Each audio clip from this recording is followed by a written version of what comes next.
A geração de meus pais é sedentária. Fumava cigarro, cachimbo e charuto.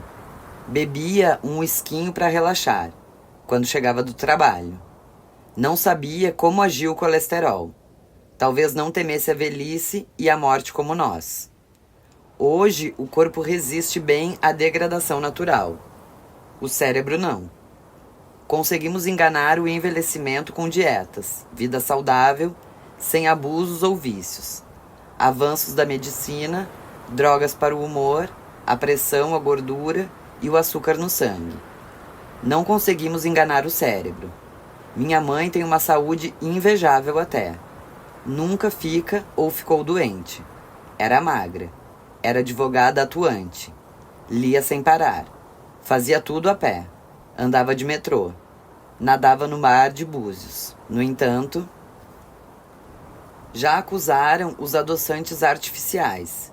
Minha mãe não colocava gotas, mas jatos de adoçante líquido no café. Já culparam o alumínio presente em torneiras, quentinhas, latas, enlatados. Minha mãe, a partir de certa idade, só comia congelados que esquentava na forminha de alumínio no micro-ondas. Recentemente falaram que beber pouca água dá demência. Minha mãe não bebia água, quase nunca. Algo que me afligia enormemente. Minha mãe andava pelo bairro, mas não se exercitava.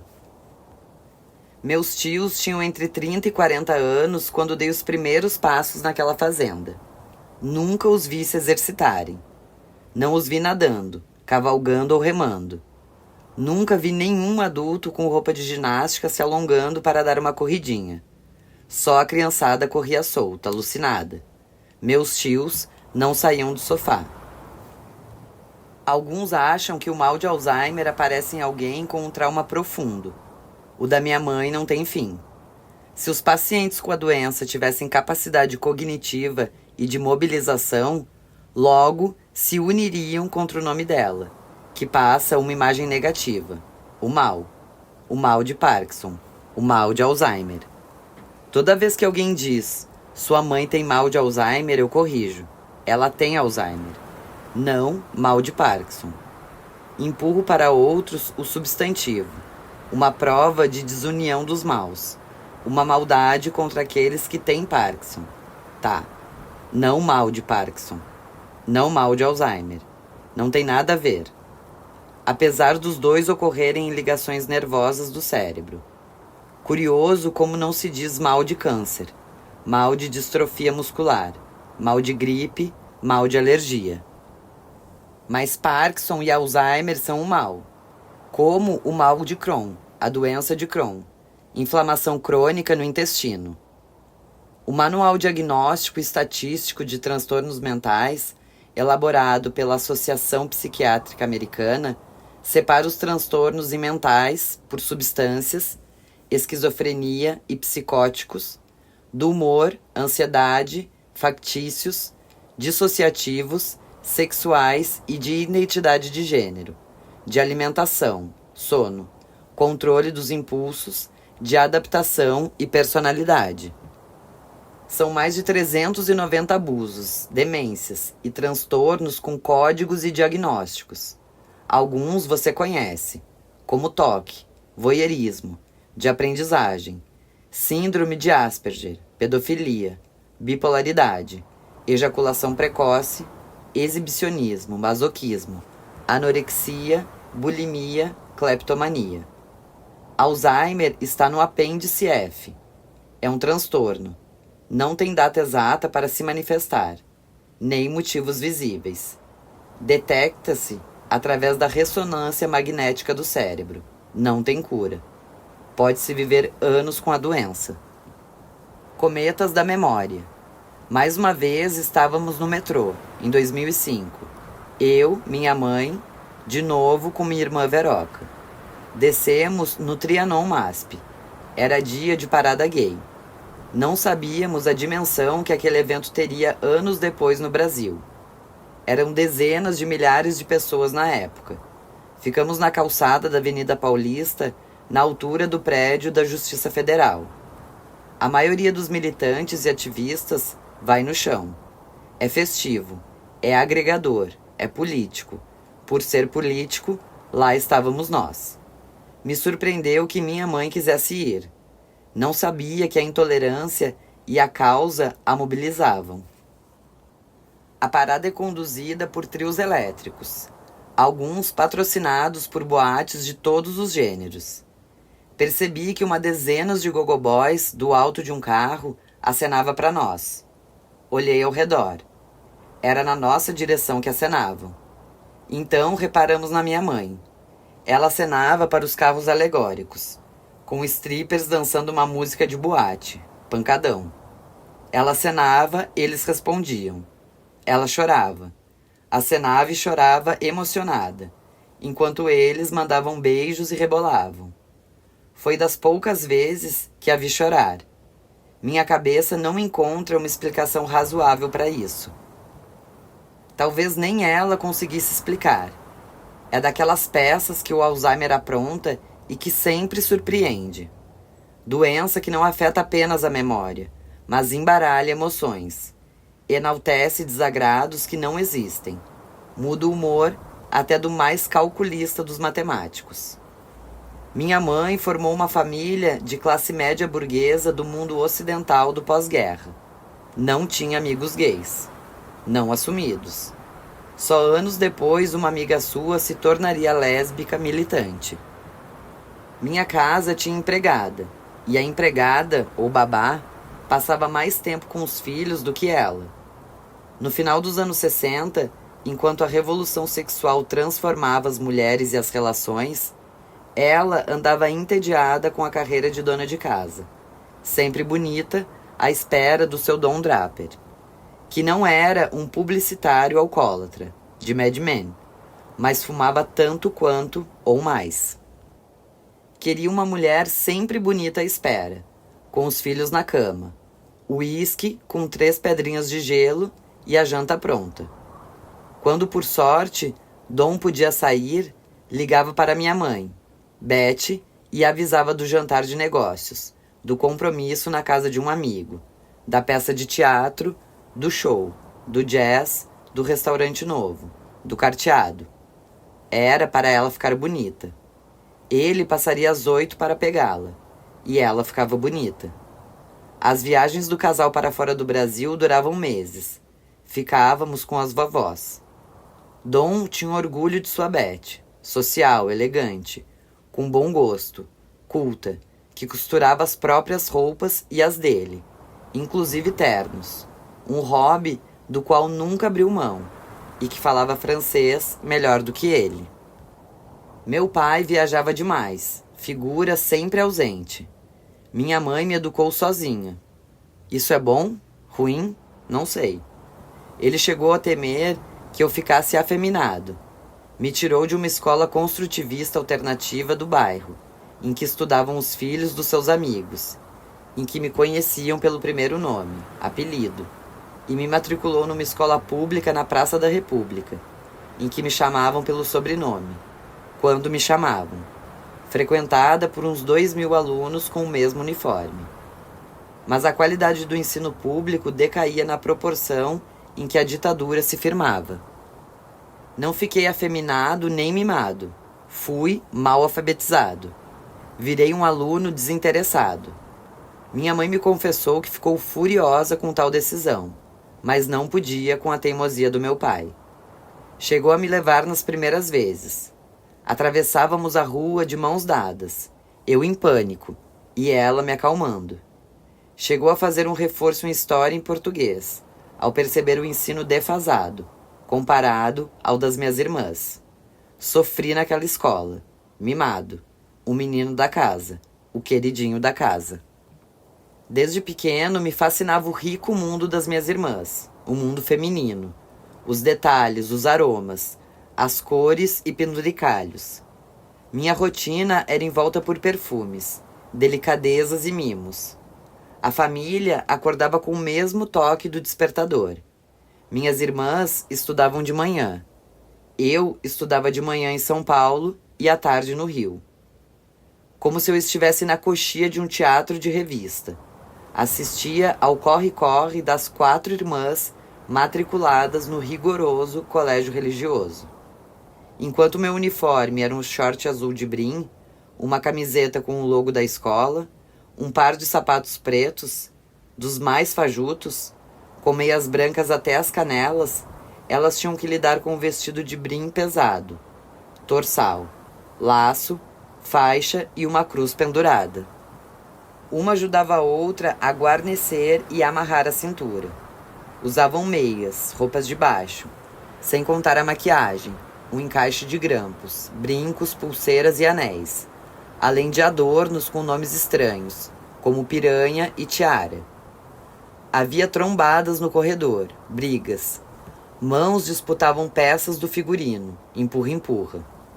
Paninhos com água morna e limão limpavam manchas. As 4 transformavam aquela casa numa trincheira sob bombardeio. De manhã, elas partiam e eu ficava com a minha mãe. Ou melhor, assistia a minha mãe. Ela fazia tudo com calma. Costurava, ouvia música, lia, falava ao telefone. Eu achava minha mãe linda, classuda, elegante e magra, italiana morena de olhos claros, perfumada, cuidadosa com o cabelo e com a roupa. À noite nos reuníamos. Minhas irmãs passavam horas ao telefone com pinças, esmaltes e escovas de cabelo, diante de espelhos. Cada uma examinava com cuidado cada centímetro do próprio corpo, enquanto eu nem cuidara do joelho ralado na escola. Elas pintavam as unhas dos pés e das mãos, raspavam as pernas com a gilete do pai ausente, usavam cremes, pós e batons. Mulheres dão muita importância aos espelhos. Na minha geração, o menino que se olhasse muito no espelho seria bichona. Não tinha espelho em vestiários masculinos. Se tinha, não podíamos olhar que logo vinha um colega nos xingar. Bicha. Cuidar da aparência na fase de moleque era coisa de bicha, afrescalhado, afeminado. E ninguém com suas faculdades mentais em ordem se arriscaria a ganhar essa fama naquela época.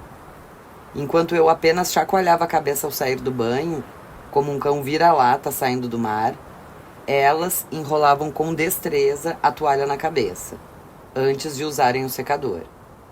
Um laço sofisticado que nunca entendi como fazer. Lembrava um adorno egípcio. Uma vez tentei enlaçar a cabeça com uma toalha. Não parava na cabeça. Não entendia por que na cabeça delas parava e na minha nada. Dei um nó. Me enrolei todo. Quase morri sufocado. Sem sucesso. Só as mulheres conseguem. Dividia o banheiro com as irmãs. A sós passei esmalte nos dedos. Cheirei cremes. Ataquei formigas da pia com uma pinça em cada mão. Grudei presilhas nas minhas orelhas. Elástico no cabelo. Piranhas no rabo do gato. Na lixeira me intrigavam os pacotinhos embrulhados em papel higiênico.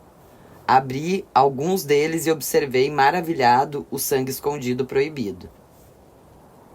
Eu sabia que elas não estavam doentes nem raladas.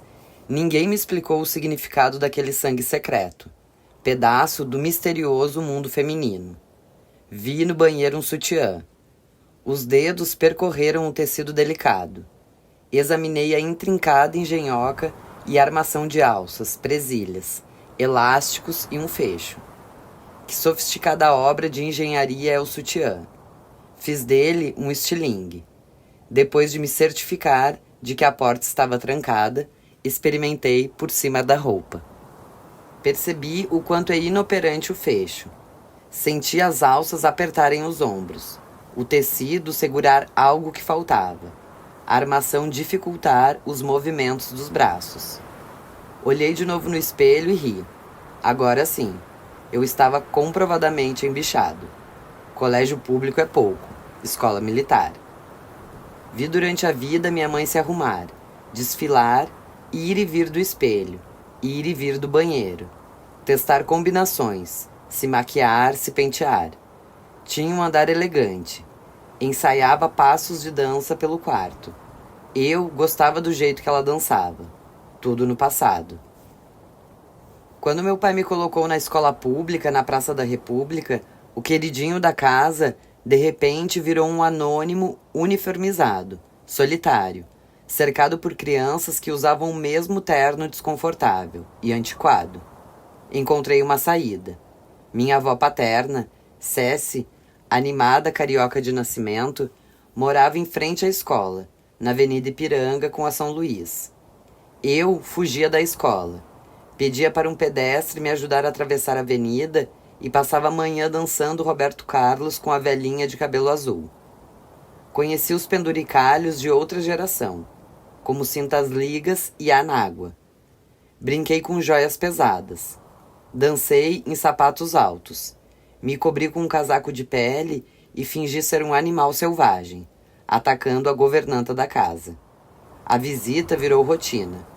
Dormia no seu colo, que cheirava a talco, até a hora de voltar para casa depois da aula. Lucila tinha cabelos encaracolados, era sorridente e mais baixa do que o normal. Desde que a conheci em São Paulo, no primário da escola construtivista do bairro, fiquei apaixonado. Considero essa minha primeira experiência de passione, em latim, sofrer tardio. Pensava nela antes e depois de dormir, antes de sair da cama. Em 1965, meu pai decidiu que nos mudaríamos para o Rio de Janeiro. Ele fugia do estigma de paulista comunista e inimigo da ditadura. Quando me comunicaram, sofri antecipadamente de saudades. Lucila. Como seria a minha vida sem ela? Caminhei infeliz pela casa. Estava infeliz na nova escola. Seria infeliz como um tenor de ópera alemã no Rio de Janeiro. Não me conformava. Fui corrompido pela oferta de uma enorme festa de despedida. Toda a escola alternativa e parte da religiosa tradicional seriam convidadas. Ninguém da escola pública do centro, já que não deu tempo para fazer amigos. Lucila então conheceria minha casa. Correria pelo quintal. Brincaríamos. Minha mãe se revelou uma festeira de alta classe. Foi perfeita. Teve palhaço e mágico. Apareceu uma multidão. Garotos da escola com primos, amigos de amigos, primos de amigos.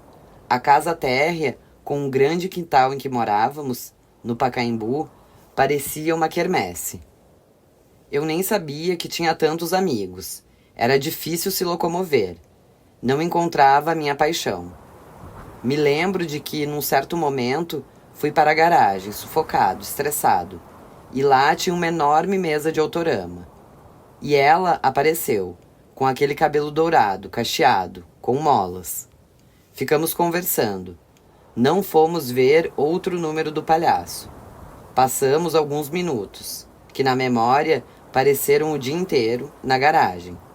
Foi a única vez que demos vazão à nossa paixão de garotos de 6 anos de idade. Enfim, nos separaram. Ela foi embora sem se despedir, aflição com a qual convivi por anos. Se eu não tivesse que me mudar, eu sabia. Seríamos o casal mais feliz da cidade. Em fevereiro, fomos para o Rio. A reforma da casa alugada no Leblon não estava pronta. Reforma que, acredito, ele tocava. Fiquei com meus pais, Ana Lu e minha irmã caçula no Hotel Glória. Era uma suíte ampla, com quarto e sala, num lugar paradisíaco, com uma vista das mais lindas. Ele saía para trabalhar e nós perambulávamos pelo hotel. Foram 2 meses de luxo, tomando um café da manhã fabuloso, nos deleitando na piscina e correndo pelos corredores. Fomos enfim morar no Leblon, a 3 quadras da favela do Pinto. A casa nunca ficou pronta. A obra não se completava. O muro não estava inteiramente erguido. Tinha uma montanha de areia de construção no quintal. A alegria dos meus novos amigos, que brincavam nela, faziam túneis e estradas. Aquele monte de areia ficou uns bons anos ali. Meu pai sempre estava ocupado demais com obras para terminar a da própria casa. Na época, o bairro não tinha o status de hoje. Tinha essa favela e outra na lagoa, com casas em palafitas. e um conjunto popular inovador que assustava a elite, a Cruzada, o primeiro do gênero, criado por Dom Helder Câmara. Bacana era morar em Copacabana e Ipanema.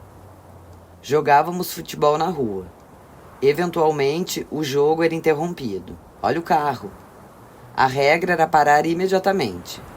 Cada rua tinha um time, com moradores da favela. A maior glória era jogar no campinho de terra da Cruzada. Lá havia torcida e campeonato organizado, com tabela e troféus.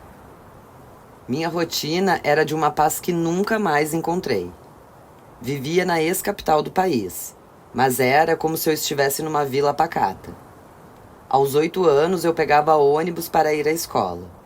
Colégio Andrews, em Botafogo. Eu e toda a classe. Já na infância aprendíamos a andar de ônibus. De camiseta de algodão e bermuda azul, eu cruzava a favela. Invejava os amigos que não tinham aula e jogavam bola o dia inteiro. Nessa escola reencontrei meu melhor amigo, Edu Gasparian, outro paulista. Estudamos na mesma classe. Ele já estava enturmado, o que me ajudou. Ele também tinha irmãs, tinha diálogo com garotas. Ficamos amigos de Roberta e Isabel, 2 morenas amadas por toda a escola. Nas aulas dividíamos as mesas com elas. Eu com Roberta, ele com Isabel, conhecida como Isaboa, ou o contrário. Passávamos os recreios com elas, para a inveja coletiva. Nas aulas de música, tocávamos triângulo, elas coco, ou o contrário. Ficávamos juntos, fora do ritmo, tocando outra música mais engraçada. Nossa! Havia um obstáculo para o desenvolvimento de paixões ali. As 2 eram maiores do que nós, bem maiores. Se não me engano, Roberta era a mais alta de todas. Para um moleque, isso é um entrave, especialmente aos 8 anos. Apesar de toda a escola achar que namorávamos as 2, era pura amizade. Não me esquecia de Lucila e seus cachos malucos. Eu circulava pelo bairro de bicicleta, cruzava favelas, pegava atalhos dentro delas. Muitos garotos eu conhecia de lá. Jogava bola com eles na praia e nas quadras. Muitas vezes parava para cumprimentar e papear com os amigos. Nunca fui assaltado. Nunca sofri qualquer tipo de violência. Psicopatia social não estava em nossos dicionários. Pulávamos o muro do Clube Paysandu para jogar bola. Ninguém era sócio. Depois, dividíamos o milkshake com os que não tinham dinheiro. Enfiávamos vários canudinhos no mesmo copo e contávamos até 3. Sorte daqueles que com bons pulmões conseguissem sugar mais rápido o sorvete batido. A vida no Rio, diferente de São Paulo, era na rua e na praia, empinando pipa e jogando bolas de gude nos canteiros de terra do Leblon. No domingo, lotávamos uma Kombi para ir ao Maracanã, assistir ao Flamengo, time sediado no Leblon. Fio Maravilha era nosso ídolo. Os pais se revezavam. O meu nos levou certa vez. Lembro que quando subíamos o viaduto para entrar no túnel Rebouças, um moleque arrancou a bandeira do Flamengo que eu segurava. E nós gritamos: "Para o carro, para o carro!" Ele parou. Descemos uns 5 moleques atrás do ladrãozinho. Em segundos, os alcançamos e resgatamos nossa bandeira. Trocamos uma infinidade de palavrões. Voltamos para o carro como heróis. Meu pai ficou mais branco do que uma bandeira do Santos, o seu time. Desconfio, já que era da cidade. E surpreso, seu filho já estava mais carioca do que muitos cariocas. Num dia de semana, a praia amanheceu apinhada. Toda a favela correu para lá. Estavam chamuscados. Crianças carregavam pertences. Na água, bonecas com fuligem. A favela do Pinto tinha pegado fogo. Foram os militares, diziam. Viram helicópteros do exército sobrevoando a favela na noite da tragédia. O tumulto durou uns dias. Certa manhã tomávamos café e um grupo de moleques invadiu a nossa casa. Não falaram nada. Foram até a geladeira, comeram com as mãos o que encontraram. Nem nos levantamos da mesa. Eram meus vizinhos da favela do Pinto, remanejados para outro lado da cidade. A área abandonada do Leblon foi aterrada em tempo recorde. Em meses subiram prédios de até 16 andares. Os apartamentos foram comprados na maioria por militares, que receberam empréstimos descontados diretamente da folha de pagamento. O condomínio, que se estendia por grandes quadras, com uma praça no meio, recebeu o apelido da Selva de Pedra em homenagem à novela da Globo. A especulação imobiliária expulsou o democrático futebol de rua. Enviaram os pobres para os guetos, e o convívio pacífico virou passado e ilusão. Toda a molecada do bairro fazia uma conexão no Central Gávea. No ginásio, com 10, 11 anos, descíamos depois da escola para assistir a filmes de arte. Educação sexual formal naquele tempo era uma piada, quando havia. O que aprendíamos estava nos livros de medicina legal do Catecismo do Céfiro, vendido clandestinamente nas bancas e nos filmes proibidos para menores.